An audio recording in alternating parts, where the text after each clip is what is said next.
Hello, Om Namah Shivaya. मैं हूँ Shivangi Shulata Rai Chatterjee. Welcome in my channel Shulata's of इन्वेंडो. सैजिटेरियस धनु ये आपका रीडिंग है. सैजिटेरियस ये जो रीडिंग है ये 1 मई से लेके 15 मई तक का एनर्जी के ऊपर रीडिंग है. ठीक है, उस वक्त का दौरान आपके साथ चलने वाले लव, रिलेशनशिप, करियर, फाइनेंस हर एनर्जी के ऊपर हम ये नज़र घुमाते हुए रीडिंग करेंगे. ठीक है, एक सेकंड.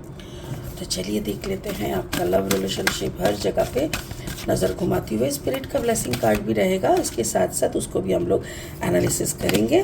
ठीक है, तो चलिए मई का महीना स्पिरिट ने आपके लिए क्या सोच के रखा है देख लेते हैं. Sagittarius. Okay, Sagittarius, Sagittarius and Sagittarius. High priestess energy beautiful. ये आपका लव एरिया है. ऐसा लग रहा है जैसे आप मंत्रमुग्ध हो. किसी की नज़र किसी के साथ आपका नज़र मिल गया. जैसे कि आप कोई ध्यान कर रहे हो, कोई मेडिटेशन कर रहे हो, अचानक से आपको ऐसा लगा कि जैसे वो ब्राइट रोशनी आपके सामने आ गया और आप ना मंत्रमुग्ध हो कि उसको देख रहे हो. ऐसा टाइप का कोई एनर्जी लग रहा है. आपका career, finance is the world beautiful. ऐसा लग रहा है जैसे दुनिया का मतलब हम लोगों का ना 14 साल के बाद एक फेज़ आता है. एक फेज़ ख़त्म होकर दूसरा फेज़. तो वो दूसरा वाला फेज़ मेरे ख्याल से आपका साधना का है, जिस फेज़ का शुरुआत होने वाला है. या तो मार्च से वो शुरू हो चुका है, फरवरी मार्च से शुरू हुआ है. Overall energy is 9 of water. Beautiful. ऐसा लग रहा है जैसे आप भी प्रेम में डूबे हुए हो और आप मतलब सारे दुनिया को भी प्रेम बांट रहे हो. स्पिरिट का जो ब्लेसिंग कार्ड है वो है अडेप्टेबिलिटी. मतलब जब इंसान प्रेम में होता है ना तब उसको सब कुछ अच्छा लगता है. मतलब जैसे क्या बोल रहे हैं, सब कुछ अडप्ट करने के लिए तब तैयार हो जाता है. किसी ने गाली दिया, तूने गाली दिया, ओहो हो मैंने तेरे को बहुत दुख दिया क्या कभी, अच्छा चल माफ़ कर दे, ठीक है, गले लग जा. ऐसा मतलब नहीं तो क्या होता है, तूने मुझे गाली दिया, चल मैं भी तेरे को 10 गाली देती हूँ. मतलब ये भाव से उस भाव में ट्रांसफ़र हो जाना. सो कुछ भी अडॉप्ट करने के लिए तैयार हो जाना, ये भी एक अडॉप्शन है. लाइक इसको भी तो अडॉप्ट करना पड़ा ना, इस मेंटालिटी को. कार्ड नंबर देखो, नंबर 1 ब्यूटीफुल. इसको और अच्छे से बाद में एनालिसिस करेंगे. फिलहाल लेनॉर्मन डेक से 3 कार्ड लेंगे सैजिटेरियस. चलिए देख लेते हैं क्या क्या बोलना चाह रहे हैं कार्ड्स आपके लिए. अगर आप धनु राशि के जातक है या तो फिर अगर धनु लग्न के यानी सन, मून, राइजिंग, कहीं पे भी अगर आपका धनु एनर्जी यानी सैजिटेरियस एनर्जी है तो आपका एनर्जी के साथ साथ इस रीडिंग का जो एनर्जी है कुछ ना कुछ तो मैचिंग ज़रूर मिलेगा. First is the mountain. बहुत कुछ क्रॉस करके आए हो. एंड द रिंग, शादी, रिश्ते. Okay, and the fox. अच्छा, मतलब जो चालाकी कर रहा है उसको भी आप प्यार कर रहे हो. That's really beautiful. क्योंकि इंसान कभी कभी चालाकी बहुत ज़्यादा करता है, खुद समझ नहीं पाता है कि हम चालाकी कर रहा है. तब सामने वाला अगर बहुत मैच्योर है, बहुत प्यार में है ना, तो उसको समझ में आता है कि बच्चा है. ऐसे बोलता है, अरे बच्चा है, थोड़ी समझ पा रहा है कि चालाकी कर रहा है. ऐसा माँ, मदरली, फादरली एनर्जी में आ जाते हो. तो मुझे वही एनर्जी दिख रहा है. चलिए और 3 कार्ड लेते हैं सैजिटेरियस. अगर आप नए हो मेरी चैनल पे तो प्लीज़ मेरी चैनल को सब्सक्राइब करके ना बेल आइकन को ज़रूर दबा देना. और हाँ, अगर कंटेंट अच्छा लगता है तो प्लीज़ इसको शेयर कर देना. आप भी एक लाइक कर देना. देखिए Sagittarius, thank you so much कि आपने मुझे सपोर्ट किया, इतना प्यार दिया. ये सारी चीज़ें मेरी ग्रोथ में बहुत हेल्प हुआ. Thank you so much. 6 of pentacles Sagittarius. Then आपका है the hierophant, card number 5. And again is the 3 of cups. Wow. शुरू करते हैं आपकी लव लाइफ से. देखिए ये तो ऐसा लव में आप हो, ऐसा लग रहा है जैसे आप राधा हो या तो मीरा हो, या तो ऐसे होता है ना जैसे इतना प्रेम में डूबे हुए हैं. वो आप अल्लाह को मानो कि जीसस को मानो, या आप आज ईस्टर है ना, जो भी मानते हो आप, जिनको भी मानते हो, अगर गुरु नानक को भी मानते हो, जिनको भी आप मानते हो ना, प्रेम ही तो है. मुझे समझ में नहीं आता कि ये सब में अलग क्या है.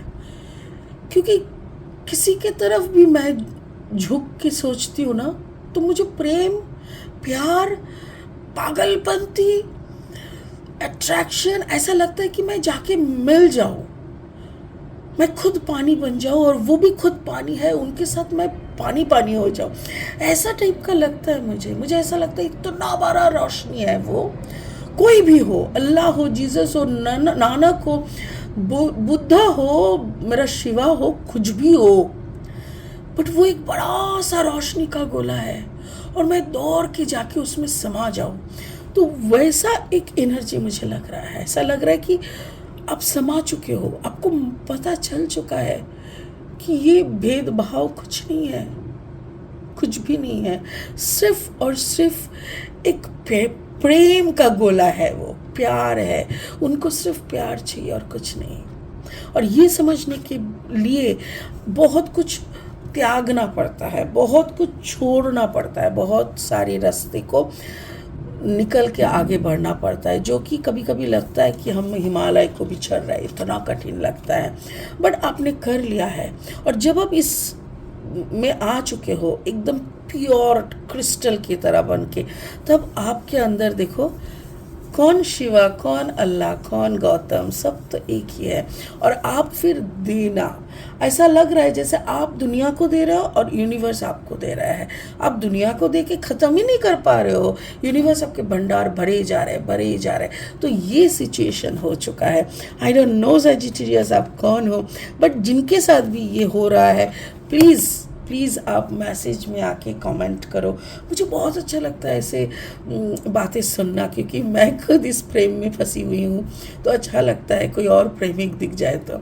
आपका करियर फाइनेंस में देखो, आपका एक फेज़ ख़त्म हुआ, जैसे कि मैंने बोला 14 साल का एक फेज़ ख़त्म होता है, और वो भी मेरे ख्याल से मार्च या फरवरी से शुरू हो चुका है। थोड़ा डिफ़िकल्ट होता है जब एक फेज़ से दूसरे फेज़ में आप जाते हो ना, तो 2-3 चीज़ होती है। एक तो आपका तबीयत थोड़ा बिगड़ने लगता है, मतलब कुछ ना कुछ खच बड़ा ऐसा होता रहता है। और फिर क्या होता है ना, भगवान के साथ, मतलब जैसे एनर्जी, हायर एनर्जी के साथ एक कट हो जाता है, फिर जुड़ जाता है, कट हो जाता है, ऐसा टाइप का हो सकता है। मतलब एक एक इंसान का दोस्त एक एक टाइप का होता है, बट मैंने जैसा उपलब्धि किया वो लगता है। और रिश्ते में, जो भी रिश्ते में आप रहते हो ना, वैराग्य आ जाता है। ऐसा लगता है कि हाँ ठीक है, हस्बैंड है या वाइफ है तो ठीक है, कर्तव्य आप सब करते हो, ड्यूटी आप बहुत अच्छे से निभाते हो, पर खुद को अकेले में ही आपको सुकून लगता है। आपको लगता है ठीक है, सब अपने अपने दुनिया में बिजी रहे और मुझे ना छोड़ दे, बस मेरा अकेले का एक, आप कोना पकड़ के बैठ जाते हो और बस उसी में आनंदमय में रहते हो। तो ये सारी चेंज आप करके आए हो, ये सब आप करके आए हो। मेरे ख्याल से आपका जो कैरियर है ना, कैरियर में भी इसका असर पड़ रहा है। एक ऐसा टाइम था जिस वक्त आपको बहुत ज़्यादा फाइट करना पड़ रहा था कुछ पैसों के लिए, बट अभी ऐसा लग रहा है ना, कहीं से तो जैसे पैसे का वान, मतलब वो होता है ना बान आना, जैसे उसको क्या कहते हैं, ज्वार भाटा, यानी नदी में आते हैं ना, वो एकदम बहुत तूफान तरह पानी, ठीक उसी तरह जैसे पैसा तो कहीं से भी आ रहा है, आप पैसे को लेके सोच ही नहीं रहे हो, everything is coming and serving you, क्योंकि आप उसके साथ, उस हायर एनर्जी के साथ आप लीन हो चुके हो। ओवरऑल एनर्जी, जैसे कि मैंने बोला, you become a motherly figure या तो फादरली फिगर, अगर आप आदमी या औरत जो भी हो, क्योंकि देखो आदमी औरत शरीर से होते हैं, जो जब हम सोल की बात करते हैं ना, तो वो तो अर्धनारीश्वर होते हैं, मतलब उसमें mail energy, masculine energy and feminine energy दोनों रहता है, और दोनों जब बराबर में आ जाता है तब उस इंसान में ना क्रोध, ना ईगो, ना एक्सेसिव इमोशन कुछ भी नहीं रहता, ना वो बातों बातों में रोड लेता है, ना वो बातों बातों में झगड़ा करता है, वो सब कुछ सिर्फ हजम करता है, सब मतलब जो एक स्पॉन्ज की तरह बन जाता है, सारे सब कुछ को सोख लेता है। ठीक उसी तरह आप एक एनर्जी में तो जो भी आपके साथ ऐसे कुछ भी चालाकी करना या कुछ भी थोड़ा उल्टा पुल्टा करना, या होता है ना, जो बैराग हो जाता है, जो अपने में रहने लगता है ना, उसको लोग कभी कभी पागल भी कहते हैं। लोग कहते हैं पागल है, अरे छोड़ उसकी बात, ऐसा, अरे बेवकूफ़ है, ऐसे छोटी छोटी बातों के ज़रिए मतलब इंसल्ट करना जिसको कहता है, तो वो करते रहता है, पर आपको कोई फ़र्क नहीं पड़ता। आप कहता है ठीक है, जैसा देखना है देखो, दुनिया तुम्हारी है, हर किसी की दुनिया है। कोई दुनिया को हरा भरा देखता है, कोई दुनिया को तबाही के रूप से देखता है, तो तुम्हारी मर्ज़ी, कैसे तुम मुझे देखोगे। तो ऐसा एक सिचुएशन चल रहा है। उसके साथ साथ 3 ऑफ कप्स, मुझे ऐसा लग रहा है आपके परिवार में 3 जन है। If I am not wrong then 3 जन मतलब जैसे आप, अपने बच्चे, अपना एक बच्चा और आपका पार्टनर, और अगर आप 3 जन मतलब हो, आपको ऐसा लगता है जैसे सब सखी है।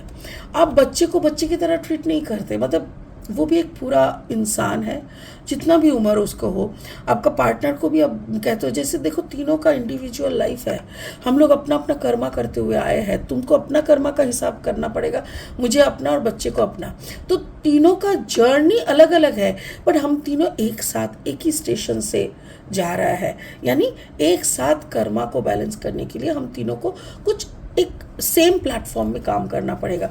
मुझे ऐसा लग रहा है कि जैसे आप हर किसी को एक साथी की तरह, एक योगी की तरह, एक सेम मेंटालिटी के इंसान की तरह देख रहे हो, जो कि बहुत बड़ी बात है। मैं सच में, मुझे खुद को धन्य लग रहा है, ऐसा लग रहा है। सो ऐसी एनर्जी में आप रहे सजिटेरियस, इससे बड़ी एनर्जी तो हो ही नहीं सकता। ये भक्त का एनर्जी है, ये मीरा का एनर्जी है। ओके, स्पिरिट का जो ब्लेसिंग कार्ड है वो है अडेप्टेबिलिटी, जैसे कि मैंने पहले बोला, कार्ड नंबर 1 है।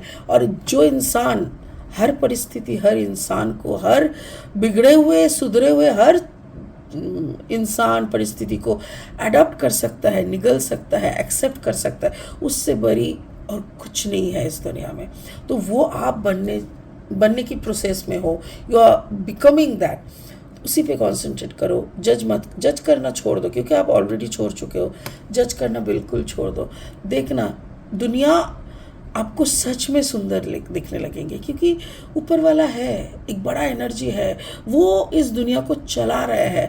भले ही इंसान सोच रहा है कि हम चला रहे हैं, छोड़ो वो सब इमैच्योर बच्चे हैं, बट ये जो सुंदर सा दुनिया है ना, अगर आप उस बिलीव में रहोगे तो आपको दिखेगा, तो ही आपको दिखेगा, वरना जैसा सोच वैसा लाभ। ठीक है, चलिए इसी के साथ इस रीडिंग को ख़त्म करते हैं। आई होप आप समझ गए होंगे क्या मैं कहना चाह रही थी।